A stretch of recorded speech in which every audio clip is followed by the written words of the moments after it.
Muy buenas noches. Hoy en Así Somos analizamos el estallido social en Colombia y también el divorcio más caro de la historia entre Melinda y Bill Gates.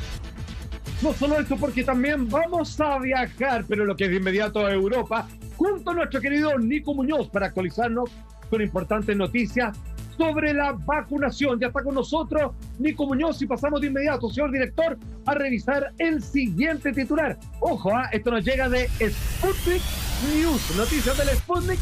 Mira lo que colocan acá. El laboratorio chino, que esto era inevitable parece, Sinovac analiza poner una planta de producción de vacunas en Chile. Yo creo que para algunos hay motivos para celebrar, victoriar y saltar en un pie. Para otros simplemente aumentar datos sobre esta compra sistemática, como dice un político, respecto de parte del país imperial oriental con respecto a nuestro país. ¿Cómo estás, Nico? ¿Cómo están, muchachos? Gusto de saludarlos. Claro, hola, es una Nico. Noticia que podría ser un poquito alentadora para nuestro país y yo quiero que hagamos un poquito de memoria, porque yo no sé si se acuerdan ustedes a mediados de agosto del año pasado, cuando el laboratorio de Oxford de la vacuna AstraZeneca se debatía entre dos países, entre Chile y Argentina, para elegir dónde finalmente iba a ser el laboratorio donde estuviera esta sede latinoamericana, sudamericana de la vacuna. Bueno, en ese momento Oxford a mediados de agosto del año pasado decantó por Argentina. Ahora, claro, la vacuna de Sinovac, específicamente esta vacuna china que ha tenido una inoculación muy importante en Chile, estaría también haciendo una suerte de convenio. Se había hablado con la Universidad Católica para que se puedan producir vacunas, no solamente sea la importación de vacunas, que lo hemos visto en algunos puntos de prensa un poco rimbombantes cuando van las autoridades al aeropuerto a buscar estas vacunas. Bueno, se está hablando, y tú lo decías, Salfa, ahí en este titular, con respecto a que la vacuna Sinovac no solo llegue en cargamentos por esta inoculación bien importante que han recibido los chilenos, sino que también este laboratorio Sinovac se analice poner una planta de producción de vacunas en el país, lo que de todas maneras aceleraría un proceso que ha sido bastante rápido, pero sabemos las diferencias que han habido con los criterios, por ejemplo, en Chile específicamente la inoculación de la vacuna Sinovac, los distintos criterios que han tenido, por ejemplo, también Estados Unidos o la misma Unión Europea, donde estoy acá, donde todavía no está aprobada la vacuna Sinovac. Así que, de todas maneras, una noticia en desarrollo, pero abre un poquito el panorama, el paradigma, el paraguas de vacunas que podrían tener la producción específicamente en Chile. Así se abre el mundo, perdón decir, con qué país está, con qué vacuna está y con quién la produce. Lo invito a mirar bajo el agua nomás. O sea, no, yo no celebraría tanto. O sea, por un lado. ¿Sabes qué? Pensaba lo mismo. Me pasa que esta noticia creo que tiene dos corrientes. No sé si Nicolás va a compartir conmigo. Me pasa un poco lo mismo que a Juan Andrés. Por un lado, me parece que es casarse políticamente con China. O sea, es tomar un partido, tomar un lado, porque si tú te pones a pensar, y lo que nos ha contado Nicolás en capítulos anteriores, igual hay una malversión frente a los chinos en Europa. Y ha sido difícil pasar la vacuna de Sinovac. Entonces me parece que hay un tema político, porque inmediatamente hay que decir, mira, ok, ellos están con ellos, perfecto. Es como tomar una vereda, me parece, por un lado. Pero por otro, me parece que es importante. Oye, convengamos cualquier cosa, cualquier industria importante y grande, hoy día el de la vacuna en el 2021 tiene sedes en distintos lugares del mundo. Ensamblaban autos en Brasil hasta hace unos años atrás, y lo vendían en toda Latinoamérica. O sea, está bien, es parte como del negocio. Sin embargo, a mí me parece que hay un tema acá que es importante, que tiene que ver con el desarrollo. Porque nuestro país tiene tremendos científicos, brutales, que se hacen espectaculares estudios. Sin embargo, no hay industria. Y eso es un problema. Porque está muy bien que tú seas capaz de desarrollar todo el estudio, pero que no seas capaz de desarrollar lo que está en ese estudio, me parece que es muy malo. Y creo que es la oportunidad de que empecemos a volver a levantar la industria. Y no solamente desde el punto de vista médico, sino que también otras industrias que están detenidas. Este país se acostumbró a traer todo desde China como si esa fuera la gran solución, a pesar de que, cacha la ironía que hay, están viniendo desde China ahora a poner una planta en nuestro país. Entonces, me parece que, por un lado, tiene un punto positivo que tiene que ver tiene que haber una transmisión entre nuestros científicos y los científicos chinos, y también entender cómo funciona esta industria, de la cual no somos parte. Pero por otro lado también me parece que hay un tema político, y no sé, Nicolás, si esa es la misma sensación que se mantiene en Europa respecto a China y respecto también a su vacuna.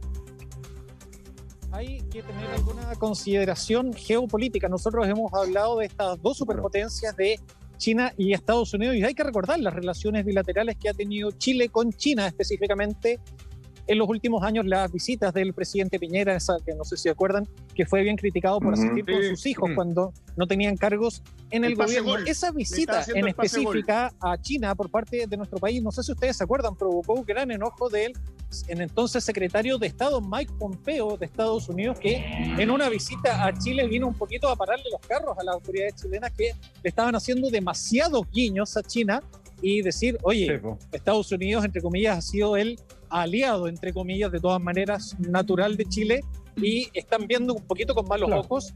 Se hace eco también la Unión Europea. Hay que considerar que la EMA, la Agencia Europea del Medicamento, todavía no aprueba esta vacuna. Está en estudios, pero todavía no está aprobada. Pero hay que tener ojo en esta guerra comercial que hace unos años estaba bien desatada entre China y Estados Unidos.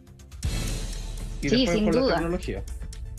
Exactamente. Lama ha tocado un punto súper interesante que tiene que ver con que en nuestro país ya no hay industria para producir vacunas.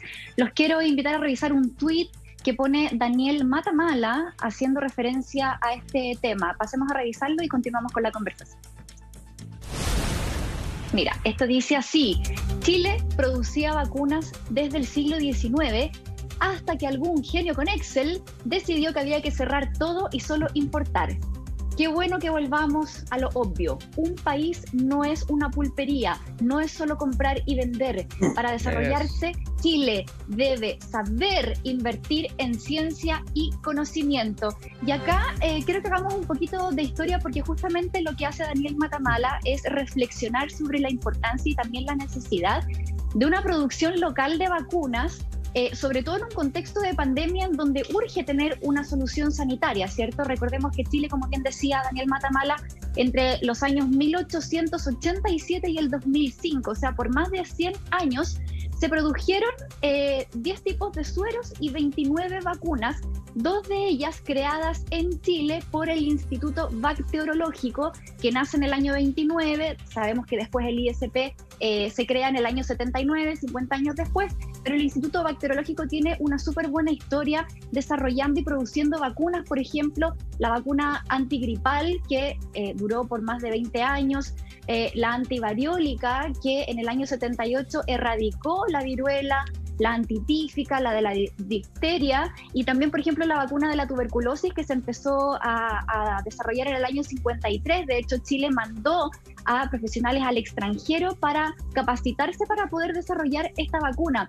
Entonces acá uno de inmediato se pregunta, ¿por qué termina este auge y este futuro tan promisorio que tenía Chile fabricando vacunas? Y esto también tiene que ver con un contexto sociopolítico, porque desde el año 70 que no se introdujeron nuevas vacunas en el Instituto Bacteriológico por todas las tensiones políticas que se estaban desarrollando en esa época, y después entran estas dos corrientes de pensamiento que son las que tenemos hasta el día de hoy. Por una parte teníamos el bando de los que defendían el rol social de la salud pública, y por otro lado teníamos a los que defendían y los que siguen defendiendo esta visión económica neoliberal que tiene que ver con priorizar la privatización de todo, también de los medicamentos y las vacunas. Entonces también coincide con que la Constitución del año 80, que queda escrita en dictadura, deja al Estado en este rol subsidiario que provocó finalmente un desplome en la fabricación de todos los medicamentos a nivel estatal. Y aunque se siguieron produciendo vacunas hasta efectivamente el año 2005, ¿qué pasó? No hubo más inversión en innovación y desarrollo ni en tecnología. Por tanto, eso terminó provocando la muerte finalmente de toda la producción chilena de las vacunas, y hasta el día de hoy, imagínense si Chile se hubiese mantenido con esa dinámica, quizás hoy día hubiésemos tenido una solución local a esta pandemia, Alan. Recordemos toda la historia que nos está contando Monty. Estás viendo en Así Somos, justamente estamos haciendo lo que es toda la actualidad internacional, también involucrándonos con actualidad nacional. Estamos ahí en vivo con Nico Muñoz, que nos trae todas las noticias del extranjero en esta ya madrugada de día viernes.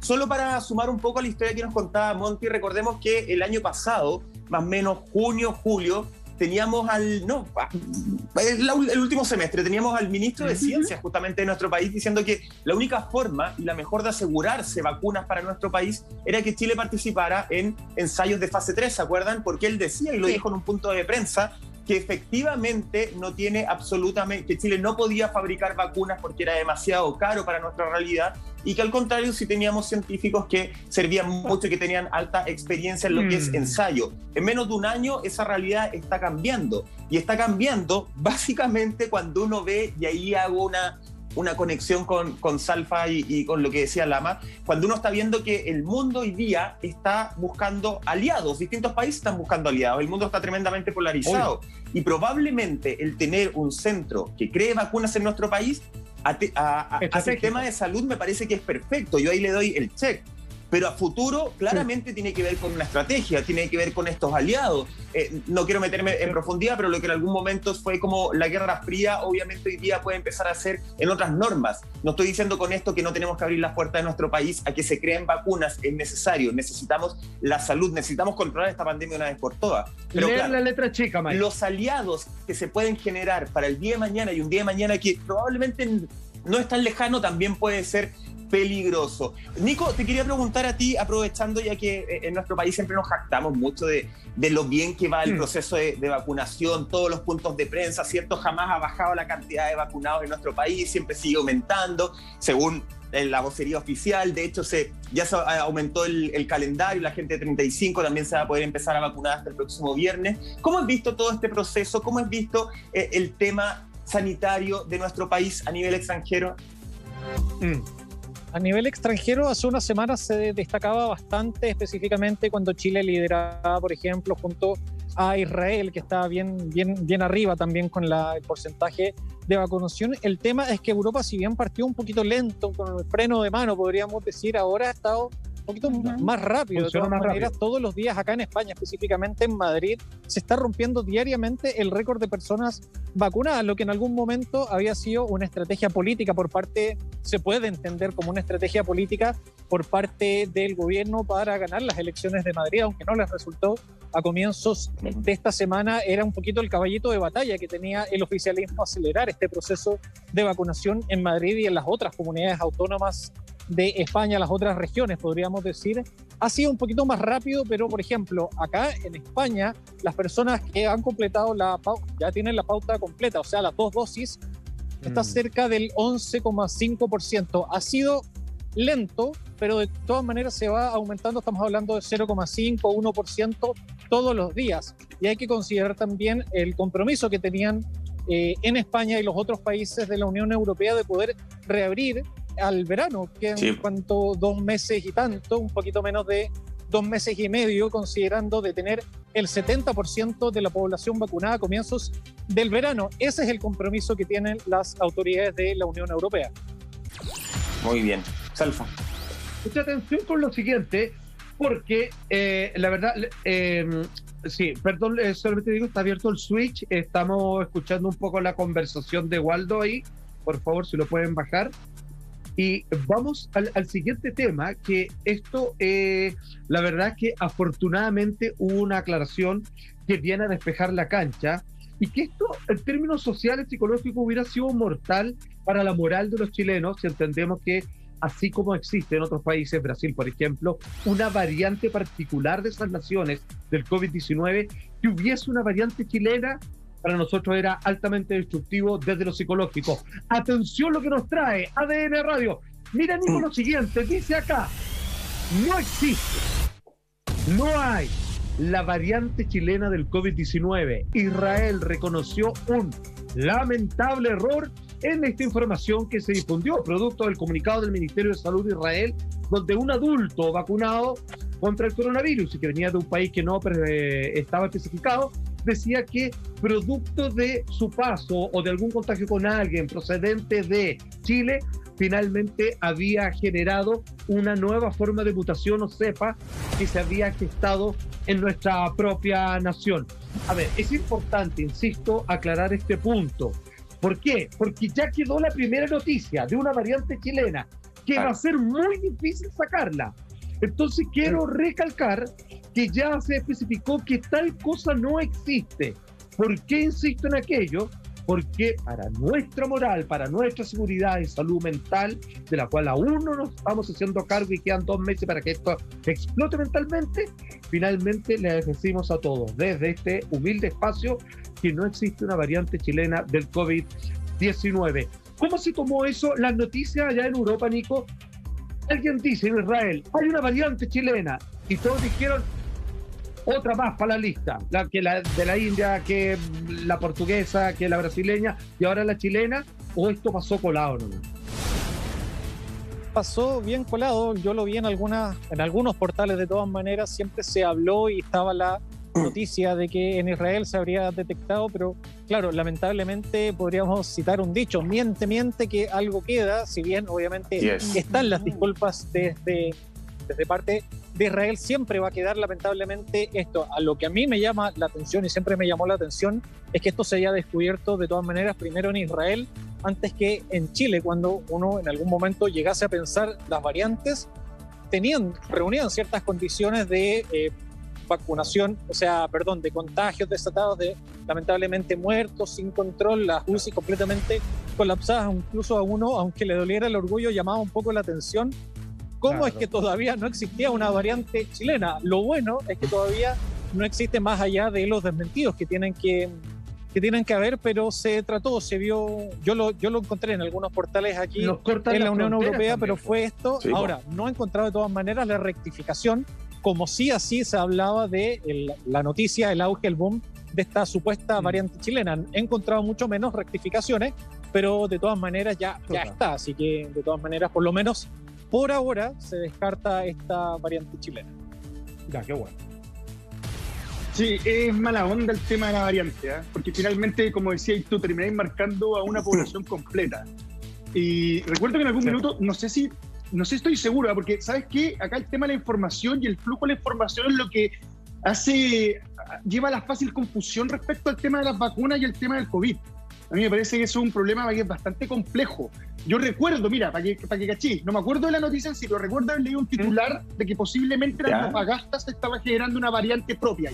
Sí, salió hace un tiempo, hace como un mes. ¿Sí o no? También hace como un mes, perfectamente, ¿cachai? Claro. Y me parece que es una situación en la que se puede dar, pero uno tiene que hablar de una variante, sobre todo nombrando un país, porque están marcando ese país por completo, cuando ya haya una ola de esa variante. Claro. Cuando exista un contagio real y tú digas, oye, acá tenemos un par de síntomas nuevos o algún tipo de contagio al cual no nos habíamos enfrentado, y yo creo que ahí puede hablar de una variante.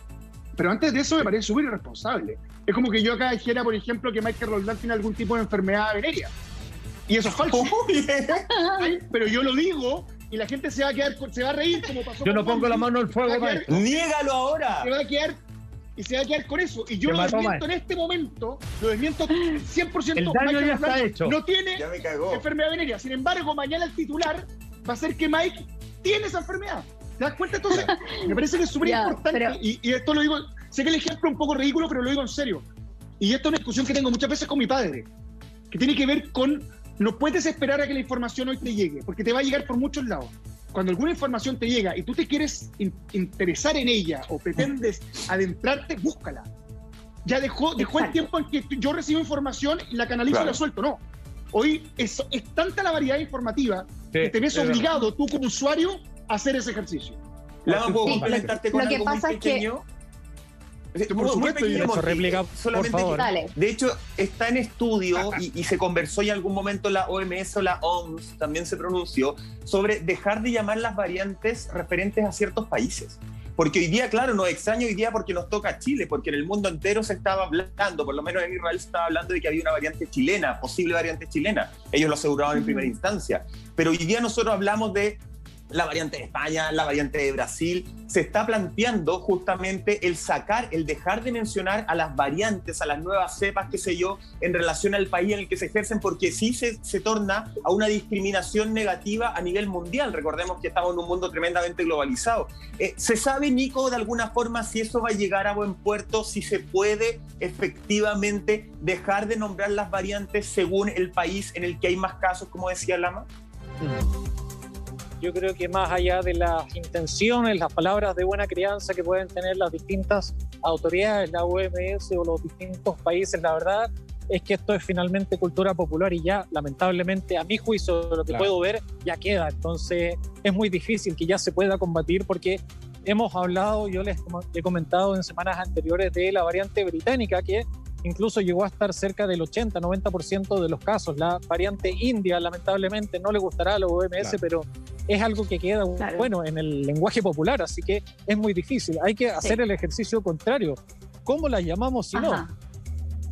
Sí, justamente a eso quería hacer referencia, porque esta noticia de esta variante que se decía en ese momento, hace un par de semanas atrás, era una variante chileno-peruana llamada C37. Esto surge porque se publica esta información en una página que se llama virological.org, que es un sitio en donde distintos virólogos del mundo van compartiendo y van discutiendo los resultados preliminares de sus mismas informaciones o estudios. Entonces, a raíz de la publicación que se genera en este sitio, es donde se empieza a hablar de esta variante C37, que hasta el 25 de abril, y esta es una información que entrega Pablo Tsukayama, que él es un experto en genómica microbiana en Perú, dice que de esta variante no se sabe mucho, que efectivamente son resultados preliminares, que ni siquiera se sabe si puede ser más contagiosa o más transmisible, o si las vacunas van a funcionar. O sea, es una cuestión que está muy a nivel especulativo todavía, que de hecho se decía que compartían una mutación con la P1, que es la de Brasil. Entonces, a las personas cuando le tomaban un examen PCR no podían identificar si se trataba de esta C37 o de la P1, porque efectivamente eran bastante similares y todavía faltaban estudios de genotipificación para poder saber efectivamente cuál es la diferencia o cuán más compleja, o si efectivamente es una variante que no representa mayor riesgo. Entonces, finalmente todo está todavía como en esta nebulosa media especulativa, porque ni siquiera del mundo científico han dado la certeza de qué variante estamos hablando. Claro, además que digamos que las vacunas no tienen problema con ninguna de las variantes que siguen. Así que quizás, como decía Michael, no sacarlo de cuajo, pero no seguir insistiendo en las variantes. Porque si al final es, oye, bueno, ya, y la vacuna sirve para esta variante, sí, ya entonces no me hables de las variantes, echémosle para adelante, simplemente tener más cuidado, si es más contagioso, si es más no sé qué, pero empezar a tipificarla, que es lo que plantea la Monty, puede ser un tremendo problema sociopolítico de movilización de frontera. Puede haber un castigo social, porque esto se está transformando como en la lepra, que tampoco se ha hablado mucho. Una persona que está contagiada hoy día es vista como culpable. Es como no sé, en algunos casos claramente será por irresponsable, pero en muchos otros es como, yo no quise, o sea, perdónenme. O sea, perdón, ve cómo andan en el metro y en la micro. Pero imposible no contagiarse. Nosotros mismos. Fíjate que lo raro que es de nosotros, lo raro que es solo nuestro grupo, el cuidado extremo que teníamos. 2 personas contagiadas. Mira lo raro que es. Los 2 más jóvenes. Con vacuna incluso. Entonces hay que ser más humilde. Hay que ser más humilde con respecto a los resultados. O sea, con respecto a finalmente cómo se despliega esta enfermedad. Entonces empezar a tipificarlo me parece que no ayuda en nada y claramente lo empeora. No solamente eso, yo creo que nosotros tendríamos que hacer como medio de comunicación un ejercicio. Tú hablaste un tema que tiene que ver con lo mal que es visto en la persona enferma hoy en día. De repente el COVID-19 se transformó en la lepra o en el VIH de hace 30 años, donde efectivamente te castigaban y casi que tenías que vivir en silencio el COVID-19. ¿Sabes lo que me pasa? Deberíamos hacer un ejercicio algún día de preguntarle a los ciudadanos chinos en nuestro país cómo fueron tratados cuando empezó justamente la pandemia. Porque te aseguro que en muchos casos, más allá del humor de decir, oye, yo no voy a comer más comida china o qué sé yo, más allá de todo ese humor, a muchos los trataron mal y los empezaron a mirar de forma negativa. Nosotros seguimos haciendo Así Somos en esto, que ya es madrugada de día viernes, y Nico Muñoz, esto huele bien. Esto es buena noticia porque se registró solo un muerto. Ojalá lleguemos a 0, por supuesto, pero ya 1 es una buena noticia versus las cifras que habían hace mucho tiempo en Reino Unido. Un plan de vacunación, un plan de trazabilidad que les está yendo muy bien, que está dando buenos resultados. Yo me pregunto de inmediato, ¿Cuándo nosotros, cuando Chile, con el nivel de vacunación que tenemos, con las cifras que están llegando, recordemos que el ministro de Salud dijo que para las elecciones vamos a estar en 3.000 casos diarios, ¿cierto? 3.000 a 4.000 casos diarios. ¿Qué es lo que está pasando en Chile? ¿Cuándo llegamos a ser como Reino Unido? ¿Cuándo los fallecidos van a bajar? ¿Cuándo vamos a llegar a la tasa ideal de 0 contagiados, 0 fallecidos? Todo eso lo responde nuestro querido Nico Muñoz, Monty, Lama, Salpati, quien les habla para ustedes en su casa, luego de esta pequeña pausa. No se vayan, esto es Así Somos.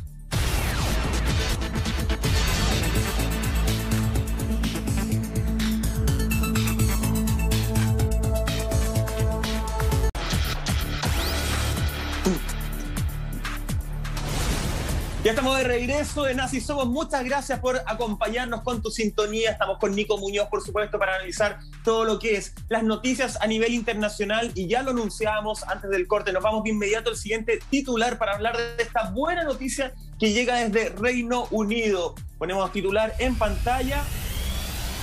Y la noticia dice lo siguiente. Reino Unido registra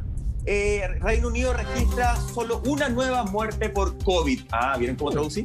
Ya, ahí está la noticia justamente, Juan Andrés Salpate. Esta es una tremenda cifra que ya se había dado el 30 de agosto del año pasado. Después fueron subiendo en una tremenda escalada las muertes, pero hasta ahora estamos hablando de que Reino Unido está viendo la luz.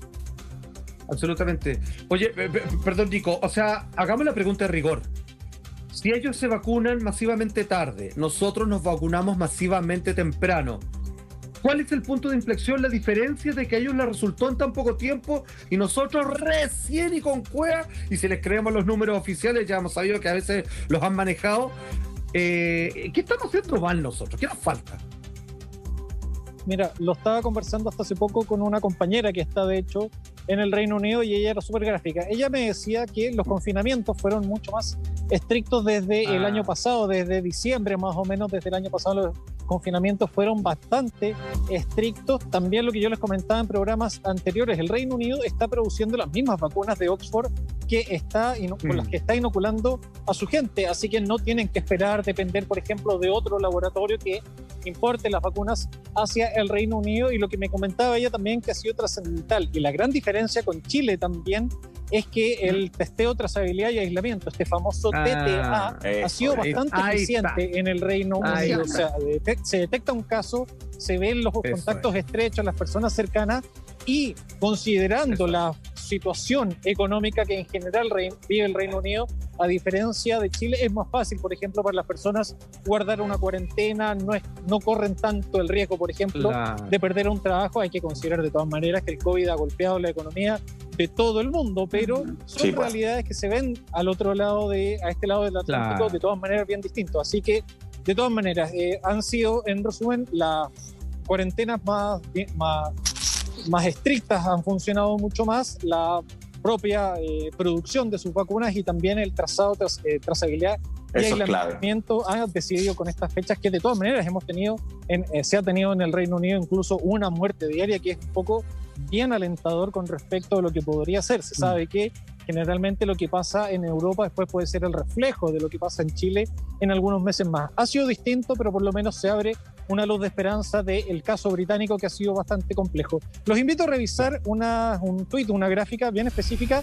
Vamos a revisar cómo ha bajado semanalmente la cantidad de muertos en el Reino Unido. Sí, el 24 de enero, por ejemplo, teníamos 8.678, solo va bajando con respecto a las semanas siguientes. Ahí se está considerando más o menos cada 2 semanas va bajando de los 8.000, 6.000, 4.000, 3.000, 2.000, 1.000, y la semana del pasado domingo, 2 de mayo, 110 casos semanales registrados en el Reino Unido. Lo que da cuenta de estas 3 casos, las 3 situaciones que se han dado en el Reino Unido, para que podamos estar hablando de qué tanto ha bajado finalmente la tasa de contagios y también la tasa de fallecidos en el Reino Unido.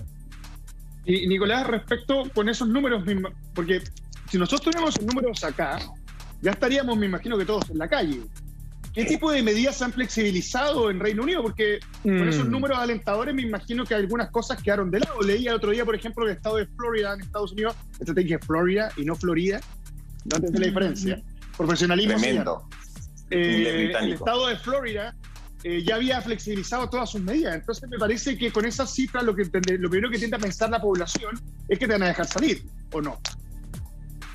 Mira, lo conversábamos unas semanas cuando se acabó el confinamiento. Boris Johnson, el primer ministro del Reino Unido, decía por favor a la gente que no salieran como locos y se registraron colas a las 6 de la mañana para ir a comprar ropa. Habla un poco de la calidad de vida que tiene la gente, pero el llamado de todas maneras de las autoridades hacia la ciudadanía es tomarse esto con calma, porque de todas maneras no la gran solución o la que podría ser la gran solución, que es mantener esta inmunidad de grupo o de rebaño, el 70% de la población vacunada.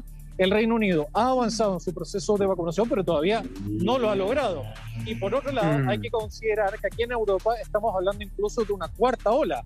En Chile se habla de una primera y quizás de una segunda. Ha sido mucho más dinámicas las olas que se han sorteado acá en Europa, así que de todas maneras existe ese trauma en la memoria con respecto a, estamos hablando de haber enfrentado 4 olas, cuando en algún momento se habló de que los contagios ya estaban a la baja con el proceso de vacunación, que ha sido un poquito lento, pero de todas maneras siempre acá en Europa, en el Reino Unido y también en la Comunidad Europea está ese tira y afloja de considerar, relajamos las medidas, bajar los contagios, pero bueno, se viene este rebrote y por eso estamos hablando, ya les decía, de una cuarta ola que se vivió más o menos en la Semana Santa. Va bajando, pero son los aspectos que hay que tener en consideración en este reflejo de lo que podría pasar en nuestro país si las medidas no se toman bien o se toman, sin ninguna directriz que lo baje desde la autoridad hacia la ciudadanía.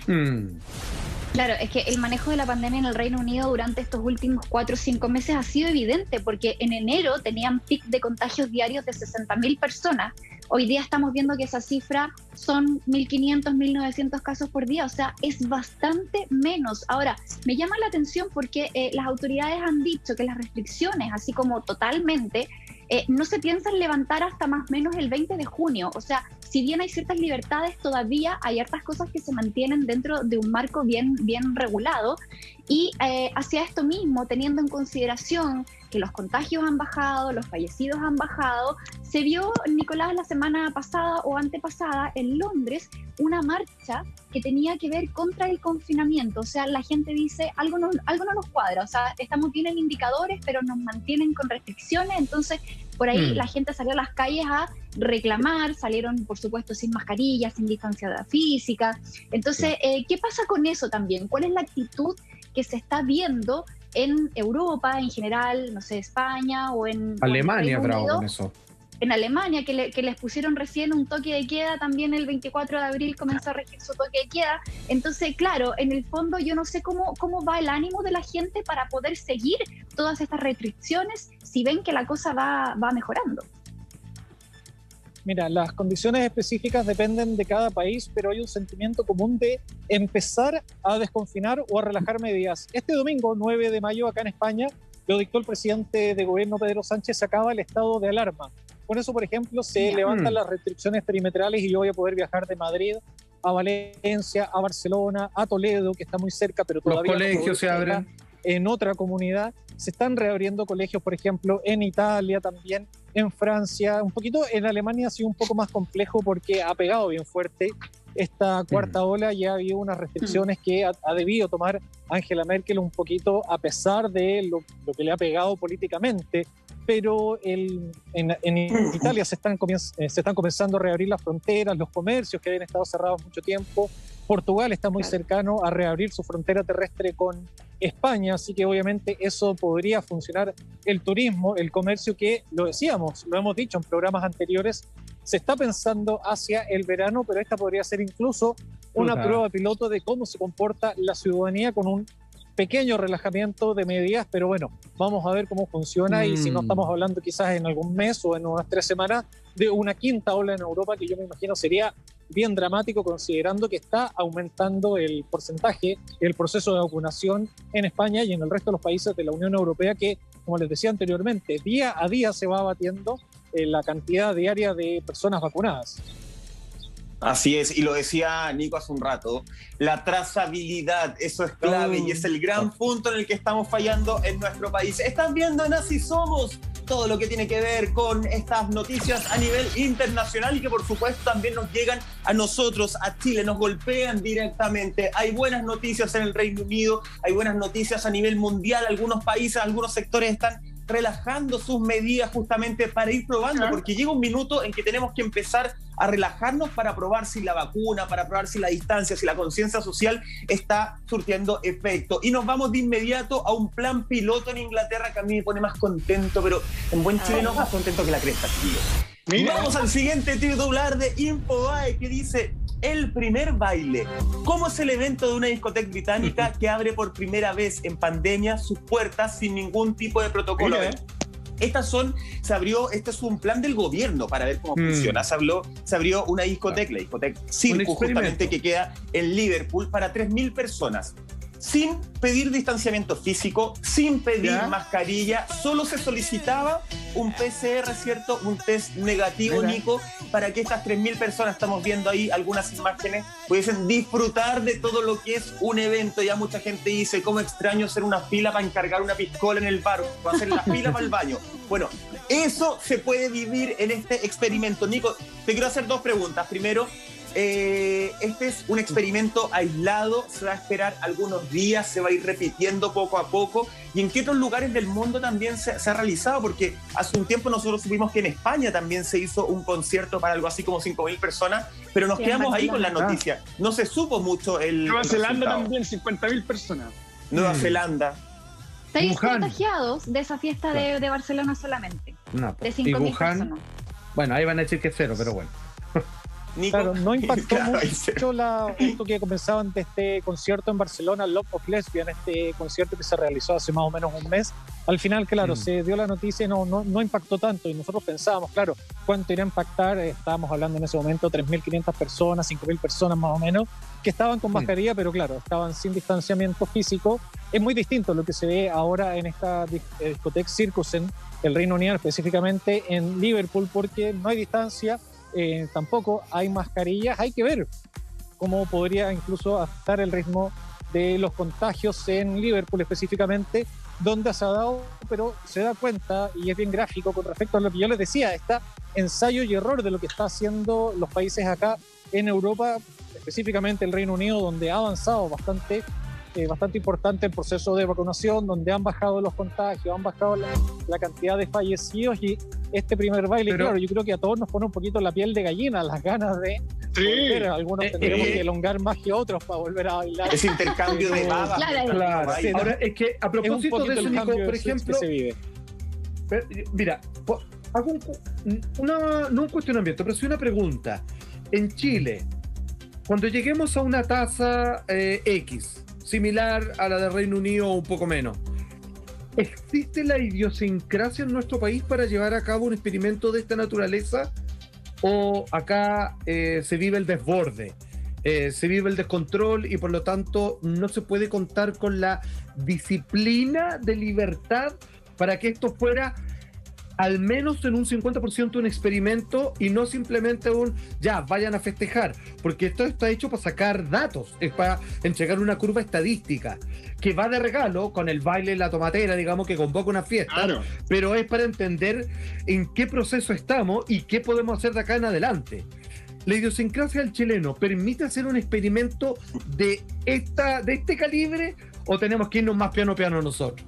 Desde la distancia, aquí nadie te agarra piedras, así que no lo puedes decir nomás. Ahí desde el Parque Arauco. Solo un apunte para complementar y para terminar de responder a lo que decía Michael. Esto tenía el beneplácito más o menos, está esto hecho en conjunto con las autoridades británicas, un poquito, claro, para responder la pregunta de Juan Andrés, de todo esto de tener alguna trazabilidad, de tener algún indicador, porque hay que saber, espacios cerrados es donde más, con la evidencia científica que tenemos hoy en día, los espacios cerrados son los principales propagadores, sobre todo si no hay ventilación. Yo ahí no veo ventilación, ojalá que haya ventiladores, por lo menos una puerta abierta para esta discoteca, pero claro, de todas maneras, a mí un poco me da la piel de gallina porque me da mucha gente en un espacio cerrado, uno ya queda un poco espirituado de la cantidad de contagios, cómo se puede vivir el virus, pero claro, también por otro lado, las ganas de volver a disfrutar. Quizás no es el momento, pero es bien difícil de saber en Chile cómo se podría las autoridades y me imagino los organizadores de dicho evento para tener la trazabilidad. Si le está costando a las autoridades de salud, incluso a la Seremi, lo difícil que va a ser para una productora de eventos que Espacio Riesgo. Hay que tener en cama. Dicen, hacemos la fiesta, pero de aquí no sale nadie por 2 semanas. Claro. Una cosa así. No, y además creo que ha cambiado, con este tipo de fiestas uno se nota que ha cambiado la forma de la galantería, maestro, de cómo acercarse a la persona. Hoy día, por ejemplo, los términos son otros. Tú, por ejemplo, estás ahí y cuando pincháis, por ejemplo, ya no son así, hola, ¿cómo estáis? No, pues porque cambió la dialéctica en el último año y medio. Sí, entonces, tú, por ejemplo, estás ahí y le decís, mamita, dame tu PCR negativo. Y así tú te vas acercando y vas a decir, echemos a pelear la Pfizer con la Sinovac. Y ahí te vas dando cuenta cómo se empieza a generar esa galantería desde la pandemia. Vamos a hacer el primer beso. Lama, una deja técnica. Un poco de mi alcohol gel, ¿cachai? Todo ese tipo de dialéctica va a estar presente en esas fiestas. O lo que puedes hacer justamente, que hay gente, yo conozco que lo hacía en fase 3, que era pedir efectivamente aislamiento de 5 días previos para después juntarse. 5 días previos a la junta. Para asegurarte de alguna forma. No, alguien. A mí me contaron que alguien en fase 3 hacía eso. Mira. 5 días de aislamiento para poder juntarse, po. Te pillamos, chanchito. No, fue alguien. Te pillamos, compadre. Ahora, el rigor. Si en esa fiesta, y Michael. espérame, el rigor, si en esa fiesta. No me compare, compadre. No, por ningún motivo, maestro. Espera, pongámonos serio. Si en rigor en esa fiesta todos ingresaron con su PCR negativo, no tendrían por qué salir contagiados más allá del intercambio de fluidos, de sobajeos que puedan existir en esa fiesta. Hubo beso, yo creo. Porque, o sea, por supuesto, pues, maestro. Porque de hecho pedían es la hora, podemos estar un poco más. Monty, se exigía el PCR negativo para ingresar a la fiesta, entonces en rigor es como un sector aislado de pura gente que está sana. Pero alguien te lleva a la fiesta. Pero no sé, pues Mike, porque en el fondo están ocupando el mismo principio que están ocupando para poder hacer viajes al extranjero, que es decir, tienes que subirte al avión con tu PCR negativo, pero el PCR, desde que te lo haces hasta que te lo entregan, pueden pasar incluso 72 horas con suerte, a veces se demora un poco más, entonces en ese lapso de tiempo, si tú no te mantienes confinado, te podrías eventualmente volver a contagiar, entonces igual hay que tener ojo. Ahora, igual las fiestas las hacían justamente pidiendo un test de antígeno negativo, un PCR negativo, o llevar las mascarillas como en el caso de Barcelona. Y también algo curioso que pasó, porque esto se vio en Ámsterdam también, Nico, no sé si supiste de esa fiesta que se realizó también hace un poco más de un mes atrás, en donde claro, a la gente le tomaban la temperatura, le pedían su PCR negativo, pero además les implementaron a cada persona un sensor de movimiento para poder justamente detectar la trazabilidad y ver con cuántas personas tú te relacionaste esa noche. Claro, ¿y cuánto salía esa entrada? Entonces al final, no sé cuánto costaba. Con tobillera. Con tobillera. Entonces igual era un experimento que estaba súper bien estudiado, súper bien definido, para saber efectivamente si se toman todas las medidas de precaución sanitaria, si existe un riesgo de contagio, claro, importante, digamos, porque a lo mejor, claro, uno que otro contagio, como pasó en Barcelona, que de 5.000 personas resultaron contagiadas 6, pero de esas 6 se pudo determinar que 4 se contagiaron no en esa fiesta, sino que en otra parte. Entonces es bien curioso lo que pasa con esto. Menos del 0,1. No, bueno, claro, y en Ámsterdam sabemos cómo se da la lógica de la fiesta, así que puede ser un ensayo, pero también responde un poco a la idiosincrasia de vámonos lugar, para allá, entonces. de cómo les y nos gusta la fiesta. Ahora, a modo de cortejo, como decían ustedes, yo en vez de invitar un copete ahora a alguien en modo de cortejo, yo preferiría invitarle un PCR, o en vez de pedir el teléfono, le pediría su PCR negativo, así que son las nuevas formas de relacionarnos. Hay que ver qué tan cerca y qué tan lejos estamos con los datos actuales. De todas maneras, yo creo que Chile a la distancia, lo veo, está un poquito lejos considerando la testeo, trazabilidad, aislamiento que puede haber, porque el testeo, trazabilidad, aislamiento que se hizo en esta fiesta de Cachagua, estos cabros chicos lo tenían listo al día siguiente, a las 3 de la tarde, ¿se acuerdan esos audios de WhatsApp? Todos los nombres, todo apellido. Esos chiquillos tenían la testeo, trazabilidad y aislamiento. Es que son como todos al día primos siguiente. por ahí. Lo pasé fino, perro. Chilena, lamentablemente, se da de forma distinta, así que yo lo veo, nos dan ganas de salir a celebrar, pero yo lo veo todavía con el freno de mano. No sé si seré muy conservador, pero es un poquito complicado, la verdad. Nos quedamos con las ganas, entonces. La desesperación de Mike es notoria. Ya, hoy día yo no sabía que estabais tan mal, amigo. ¿Sabes lo que echáis de menos? Esa piscola a las 4:49 de la mañana, caliente, sin hielo, un ojo más chico, y como cojeando dentro de la fiesta. Yo sé que eso es lo que echáis de menos, Roldán. Mira, en el buen sentido de la palabra, yo estoy con ganas en el amplio espectro de la palabra, en todo. Sobre todo ganas de seguir con este programa, Salva. Exactamente. Oye, bueno, queremos dar las gracias a Nico Muñoz, como siempre, estupendo, lúcido, claro, y donde las papas queman, querido amigo.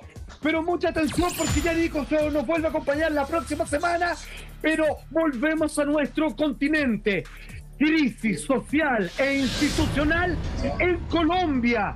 Desde hace días el estallido social ha dejado un número de muertos, y no me refiero al COVID-19, sino producto de las recesiones y represiones que se están dando en ese país. Los detalles, qué está pasando con nuestro país hermano, a la vuelta de esta breve pausa comercial. Esto, no lo olvidemos, se está dando el mismo escenario que en Chile, que en nuestro propio país, para que no se repitan los detalles a la vuelta. Usted no se mueva. No se puede permitir que destruyan un país por el mismo gobierno por el cual el pueblo votó por ellos.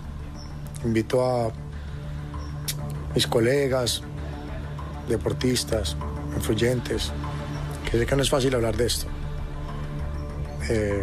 porque de un tema político esto ya pasa a ser algo de derechos humanos, hacer de derechos humanos. Necesitamos que no se dé esta reforma tributaria, que siga la juventud allá afuera luchando por sus sueños, sus derechos. Y aquí quería tener mi mensaje conciso. No estoy de acuerdo. Un abrazo.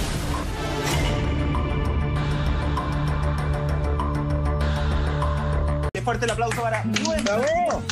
Y para hablar de Colombia nos vamos de inmediato justamente al titular de La Tercera, señor director, que dice lo siguiente: las claves de la crisis en Colombia. Juan Andrés Alfate, hay que entender esta crisis que es un estallido social, una crisis que no parte ahora. Los primeros signos fueron justamente desde el 20 de noviembre del 2019, muy cercano a nuestro estallido social. Partieron justamente por la tremenda represión policial, por crisis económica, pero de manera brutal. Pero ahora se agudiza justamente con un proyecto de ley que establece el gobierno para subir algunos impuestos, para agregarle IVA a ciertos servicios básicos. Finalmente, esto que he convocado, querido amigo, es que vamos prácticamente ya en una semana completa de un estallido social que no ha dado tregua, y que la violenta respuesta estatal para aquellas personas que se manifiestan en razón de sus derechos, en razón de la época tremendamente volteada en lo económico, en lo social y en lo psicológico que el mundo está siendo víctima, producto de esta pandemia que se suma y que de cierta manera deja a la vista las costuras de las problemáticas de cada país. Finalmente, cada país se sentía que estaba relativamente bien hasta cuando esto nos golpeó tan fuertemente que nos dimos cuenta que estábamos bastante más en el suelo de lo que cada uno podía pensar. Y aquí las cifras son feroces. Y aquí es imposible no hacer un comparativo con lo que pasó en nuestro país. Y que menos mal que han logrado detenerlo cuando el gobierno es capaz de escuchar lo que pide la gente, aún viendo que se hacen los porfiados y le ponen el freno de mano a cuantas cosas. Porque si nos vamos a números finalmente, la verdad es que esto es brutal. A esta altura estamos hablando de 18 homicidios hacia civiles, un policía muerto. Y la verdad es que la cantidad de concentraciones suman más de 300 y tantas, 248 bloqueos, y la verdad es que las personas que participan, ya estamos hablando de prácticamente toda una nación que sistemáticamente quiere echar un gobierno abajo porque no está a la altura de las peticiones y necesidades del pueblo colombiano en estos momentos. Pero insisto, que es tremendamente brutal. Ahora voy a decir quizá una burrada, pero basado, digamos en una experiencia personal, es que los distintos criterios, las distintas idiosincrasias de los países hacen que ciertos asuntos de esta naturaleza se vivan de manera más explosiva en ciertos lugares que otros. Y tiene más sangre caliente el colombiano. Es mucho más apasionado incluso que nosotros. Va más a la pelea de lo que nosotros, digamos, como grupo, en nuestra famosa primera línea que demostró en la Plaza de Dignidad, es capaz de hacer. Y eso, estadísticamente, ha terminado con estas fatales pérdidas de vidas humanas para lado y lado. Y tú te das cuenta cuáles son las consecuencias de una mala política. Y te das cuenta también que no importa hasta dónde llevar el extremo al político que esté a cargo. Y eso te das cuenta que es una idiosincrasia de todos los políticos latinoamericanos. Voy a aprobar esta reforma tributaria. Sé que al pueblo le va a golpear. Sé que no es justo para los habitantes. Sin embargo, el negocio es tan bueno y las presiones de otros son tan positivas que la vamos a hacer igual. Y estás dispuesto a mantenerlo unos días viendo todos los hechos de violencia que desencadenan. Claro. A mí me parece que eso es lo más preocupante, porque eso lo estamos viendo en todos los líderes latinoamericanos. Y de alguna manera tenemos que pensar como región. Es un gallito. En Argentina salió una vez un presidente en helicóptero. Aquí fue el pasaje del metro, pero la mierda venía acumulada hace mucho tiempo. Lo de Jair Bolsonaro en Brasil no merece comentario. La situación que se ve en Colombia ahora es lo mismo. Esto es una acumulación de mierda. Vacunaron a sus familias y amigos primero que a la gente. Exactamente. Entonces, aquí me parece que la situación de nuestros políticos a nivel regional es malísima. Porque finalmente ellos no son los líderes de una nación. Ellos son los representantes legales de un montón de grupos económicos. Y ese es el problema que tenemos políticamente en Latinoamérica. Y esa es la mierda que explota en Brasil, esa es la mierda que explota en Colombia, esa es la mierda que explota en Chile. Y las cosas hay que decirlas como son. A mí me parece impactante que alguien que es empleado público no sea capaz de servir a ese público. Que hagas una reforma tributaria sabiendo las consecuencias que va a traer y la lleves a cabo igual. Yo pensaba que la porfía era solamente nuestro presidente, pero veo que la porfía, cuando los intereses son otros, no importa en qué país de la región sea. A mí te juro que me molesta mucho. Quiero mandar un saludo afectuoso a todos los parceros, a todos los colombianos, y decirles que estamos con ustedes en esta. El otro día estaban cantando canciones que se cantan en nuestro país, como El pueblo unido jamás será vencido. Después viene el baile de los que sobran y después el derecho a vivir en paz. Si podemos exportar esas cosas no me parece mal, pero creo que la situación es similar a la que se vive en todo el continente. Es que es tremendo, porque finalmente era una reforma tributaria que iba en detrimento, pero absolutamente, de la clase media y la clase más baja. Entonces, era una brutalidad. Ahora, también hay que considerar algo, que Colombia ha sido uno de los países más golpeados por la pandemia en términos económicos. Esta semana, sin ir más lejos, conocimos la noticia de que millones de colombianos pasaron a pertenecer a los grupos de extrema pobreza. Colombia es el segundo país más desigual de Latinoamérica, después de Brasil, y el séptimo en el mundo. Entonces, con esos indicadores, ¿cómo la gente que gobierna el país no es capaz de darse cuenta de esta desigualdad? Y aquí me tomo el punto de lo que tú decías, Lama, porque efectivamente desde noviembre del 2019 que la gente sale a las calles para poder iniciar una lucha, para exigir sus derechos, para que la policía sea distinta, para que se logre un acuerdo de paz ahí con las guerrillas de las FARC, y también para que se acabe la desigualdad y la exclusión. Recordemos que el presidente que tienen es un presidente que defiende también un sistema económico que protege al empresariado. Él es muy amigo y aliado del sector privado, de esta élite. Se ve mucho el amiguismo. Entonces, claramente son cosas que al pueblo le molestan por sobremanera. Entonces, al final vemos que en toda Latinoamérica, porque en El Salvador, por ejemplo, también se están viendo cosas bien terribles, como que se repite un mínimo común denominador, y eso es súper preocupante. Es tremendo, como lo decían ustedes, hay que analizarlo a nivel de región. A ver, varias cosas. En Colombia, justamente, como ustedes tremendamente bien lo han analizado, se junta el abuso policial. Acá hay que hablar derechamente de abuso policial. Se junta la crisis económica tremenda que tienen, como bien decía Monty, el 46% de los colombianos hoy día pertenecen al extracto de mayor pobreza. O sea, casi la mitad del país. Es el porcentaje más pobre del país. Y además, una respuesta ineficiente del gobierno a la pandemia. Todo esto, todos estos movimientos se dan en un momento en que la pandemia en Colombia está tremenda. Los números de contagios van al alza, los números de fallecidos lamentablemente van al alza. ¿Y qué es lo que exigían de alguna forma los colombianos? Y algunas cosas sí las lograron. Ellos exigían que el ministro de Hacienda, el señor Alberto Carrasquilla, abandonara su cargo, justamente, que es el principal impulsor de este proyecto de ley que iba en desmedro, como bien decían, de la clase media y la clase más baja. El ministro renunció, le aceptaron la renuncia. Exigían que ese proyecto no llegara a votación al Congreso, también se bajó ese proyecto. Pero ¿qué es lo que siguen exigiendo y por qué los colombianos siguen movilizándose? Justamente porque ellos quieren algo muy similar, se siguen repitiendo los tópicos a lo que se hablaba acá en nuestro país. Ellos quieren un cambio de la institución de la policía, quieren un cambio de las bases. El nivel de violencia, de sobrereacción que tienen, y justamente en Cali, que decía ya el titular, porque Cali es el epicentro de todas estas manifestaciones, es porque ahí el nivel de violencia ha sido tremendo. Todos sabemos que Cali efectivamente es uno de los lugares hablados, no quiero estigmatizar, pero donde hay mayor cantidad de armas, donde se habla, es uno de los sectores más violentos. Bueno, el abuso policial, la violencia ha sido sobredimensionada en ese lugar y por eso es como el epicentro. Y además ellos piden una mejor implementación del proceso de paz justamente y hablar de temas que en Colombia, por más que pareciera extraño, no se habla. No se habla de una buena salud, no se habla de una buena educación. Los colombianos hoy día necesitan esa conversación. Y solo para cerrar esto, y te paso al tiro la pelota, Salpa, autoridades chilenas. Me parece una vergüenza los discursos que se han pegado. Y solo voy a destacar uno que es del ministro vocero de nuestro actual gobierno. Dice, abro comillas, creemos en el valor universal de los derechos humanos y su protección.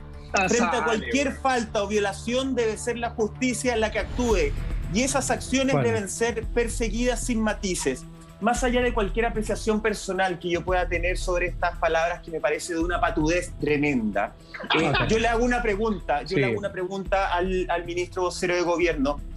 ¿Por qué nuestro país entonces cerró más de 3.000 causas de supuesta violación a los derechos humanos desde el 18 de octubre del 2019 y cerró esas causas por sistemas administrativos? ¿Por qué nuestro gobierno no tuvo y no tendrá al parecer la voluntad justamente de llevar una investigación en todos estos casos? Estoy hablando de 3.050 casos cerrados.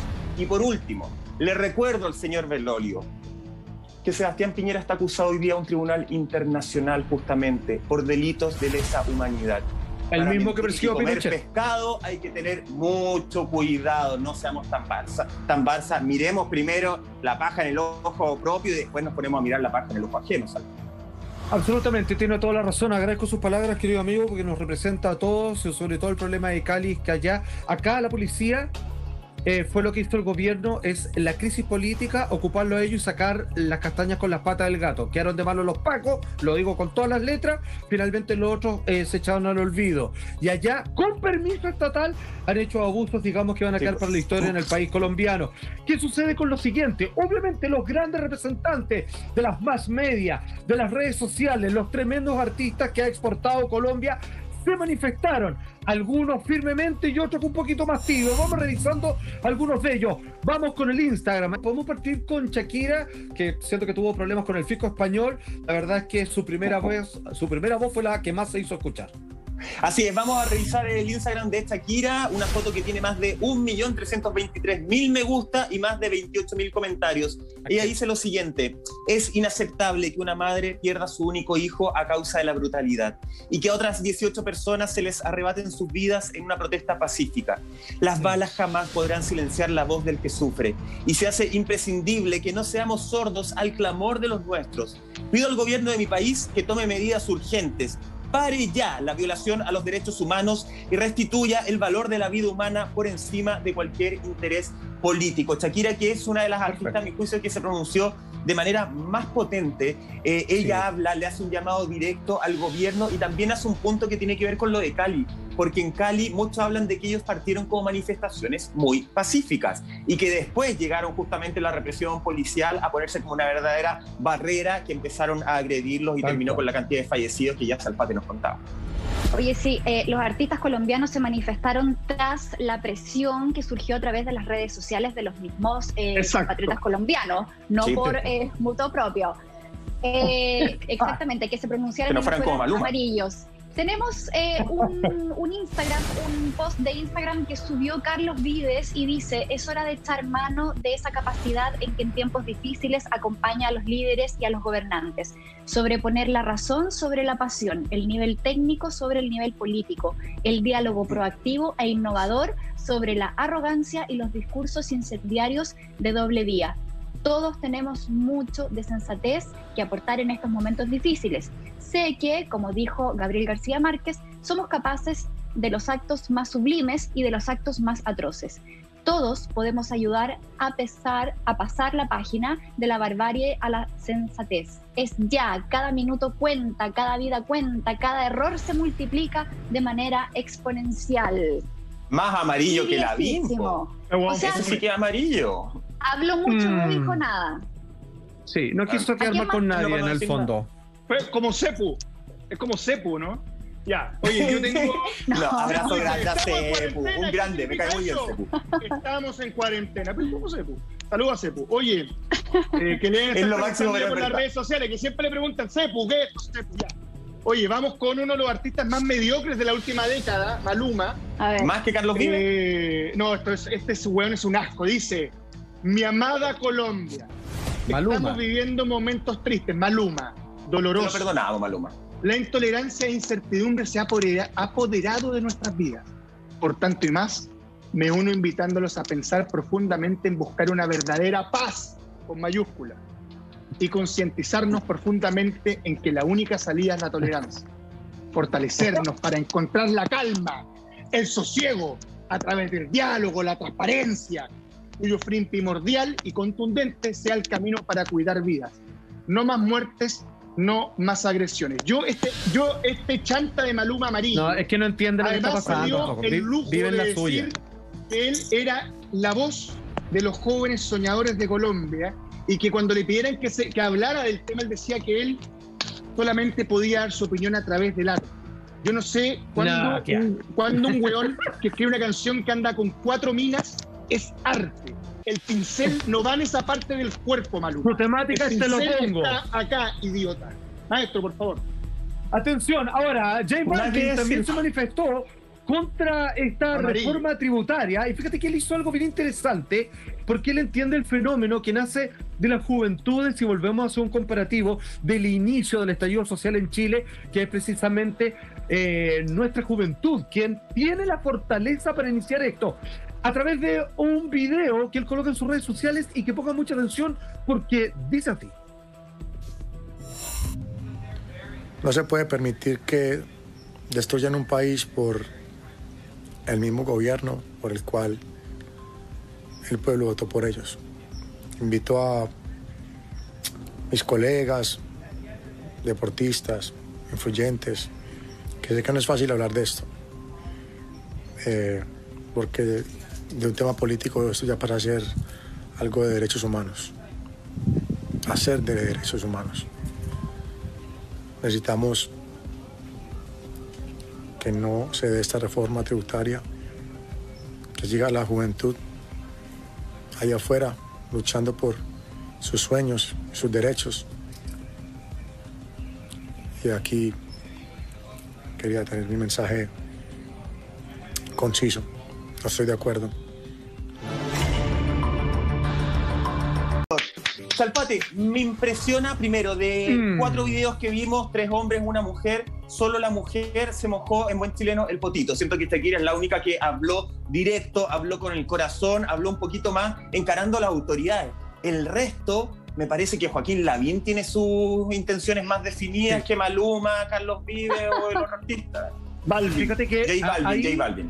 Esa es la diferencia, creo yo, en este comparativo, en este paralelo de cómo han ido escalando las cosas que hacíamos entre Colombia y Chile, es que probablemente nuestros artistas nacionales, tanto que triunfan en el extranjero como aquellos que residen todavía en nuestro país, la verdad es que fueron mucho más feroces y mucho más directos en sus manifiestos para pedir cambios y pedir una dignidad con respecto a los derechos y el trato y en las modificaciones respecto a las medidas de represión, y que prácticamente que nosotros vamos a escribir una nueva constitución, terminaron por sacar prácticamente a todos los políticos. No sé si lo estamos logrando en la práctica, pero sí quedó claro que les pegamos un portazo en sus propias narices. Entonces ahí hay una pequeña diferencia. Yo no sé si tiene que ver con las escalas, yo no sé si se olvidaron de Colombia, yo no sé si están haciendo por cumplir o, como decía la Monty, simplemente se meten a sus redes sociales a hablar sobre el tema, por la sencilla razón de que sus propios fans los presionan para aquello.